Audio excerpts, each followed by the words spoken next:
এদিকে শ্রমিক অসন্তোষের পেছনে আওয়ামী লীগের লোকজন সহ বহিরাগতরা রয়েছে, তাদের বিরুদ্ধে অ্যাকশন শুরু হবে জানিয়েছেন শ্রম ও কর্মসংস্থান উপদেষ্টা আসিফ মাহমুদ সজীব ভুঁইয়া। এদিকে স্থানীয় সরকার উপদেষ্টা এএফ হাসান আরিফ বলেছেন, কারখানা শ্রমিক ও দেশের অর্থনীতি বাঁচাতে হলে কিছু সংখ্যক ব্যক্তির বিরুদ্ধে কঠোর পদক্ষেপ নিতে হবে। সচিবালয়ে তারা এসব কথা বলেন। স্বরাষ্ট্র মন্ত্রণালয়ের সভাকক্ষে শ্রমিক অসন্তোষ নিয়ে বৈঠকের পর শ্রম উপদেষ্টা জানান, শ্রমিক অসন্তোষ নিয়ে মালিক এবং শ্রমিক পক্ষের সঙ্গে একাধিক সভা হয়েছে। এখন যে আন্দোলনগুলো হচ্ছে এর প্রকৃতি শ্রমিক নেতারা বুঝে উঠতে পারছেন না, কারণ এখানে কোনো নির্দিষ্ট দাবি উঠে আসছে না, কোনো নির্দিষ্ট দফা পাওয়া যাচ্ছে না। অভিযোগ করেন, বহিরাগত লোকজনই এই আন্দোলনে বেশি আছে। যারা ঝুট ব্যবসা নিয়ে সন্ত্রাস করছে, দখলের পায়তারা করছে, তাদের বিরুদ্ধে সরকার কঠোর ব্যবস্থা নেবে বলেও জানিয়েছেন আসিফ। এদিকে স্থানীয় সরকার উপদেষ্টা হাসান আরিফ বলেছেন, প্রকৃত শ্রমিকরা কোনো বিশৃঙ্খলা সৃষ্টি করছেন না, যারা করছেন তাদের অধিকাংশ বহিরাগত, তাদের মোকাবেলায় কঠিন হতে হবে বলে মন্তব্য করেছেন তিনি। করছে না, কিন্তু যারা করছে তারা অধিকাংশ বহিরাগত।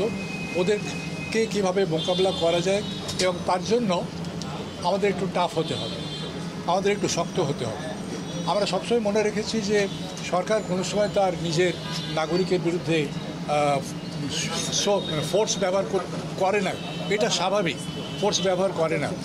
কিন্তু আমাদের এখন একটা পরিস্থিতি এসে গেছে যে আমার ইন্ডাস্ট্রিকে বাঁচাতে গেলে, শ্রমিককে বাঁচাতে গেলে, দেশের অর্থনীতিকে বাঁচাতে গেলে কিছু সংখ্যকের বিরুদ্ধে পদক্ষেপ নিতে হবে, কঠোর পদক্ষেপ নিতে হবে। আওয়ামী লীগের লোকেরা যেই সিন্ডিকেটগুলো সামলাতো তারা তো সেগুলো ছেড়ে চলে গেছে।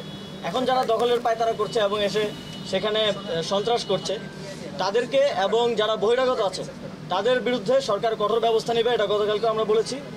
এবং এখানে স্থানীয়ভাবে আওয়ামী লীগও আছে কিছু জায়গায়, এবং কিছু বিএনপির স্থানীয় নেতৃবৃন্দরাও আমরা সংশ্লিষ্টতা পেয়েছি। তাদের বিরুদ্ধে আমরা কঠোর অবস্থানে যাব, এবং অলরেডি আমাদের কাছে যে ইনফরমেশন আছে স্বরাষ্ট্র মন্ত্রণালয়ের কাছে, সেই ইনফরমেশনের ভিত্তিতে তাদেরকে অ্যারেস্ট করা হবে।